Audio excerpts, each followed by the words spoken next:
না না বৌদি, থাক থাক, অনেক হয়ে গেছে, আর খাবো না। আচ্ছা আমি আসছি। আরে দাঁড়া দাঁড়া, 1 মিনিট দাঁড়া। এই নে তোর লাঞ্চ। এতে পোলাও আর মাংস বানিয়েছি, খেয়ে কিন্তু বলবি কেমন হয়েছে। আর লাঞ্চটা কিন্তু পুরোটা খেয়ে নিবি, সাবধানে অফিসে যা। থ্যাংক ইউ সো মাচ বৌদি। দেখো বৌদির কাছ থেকে কিছু শেখো।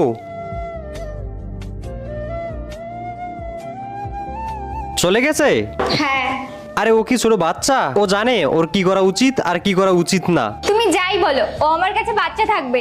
তুমি তাড়াতাড়ি আসো, আমি খাবার বেড়ে দিচ্ছি। ঠিক আছে, তাড়াতাড়ি বাড়ো।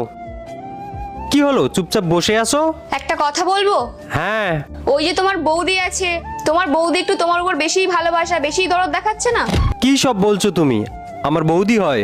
এই দুইটা ছবির ভেতর থেকে যে কোনো একটা ছবিকে ভালোবেসে থাকলে ভিডিওটিতে লাইক করে চ্যানেলটিকে সাবস্ক্রাইব করে দাও। আর যদি না করো তাহলে আমি বুঝবো তোমরা ছবি দুটোকে ভালোবাসো না। আর কমেন্টে লিখে যাও আমি। বৌদি, আরে রিয়া, তুই চলে এসেছিস? তুই একটা কাজ কর,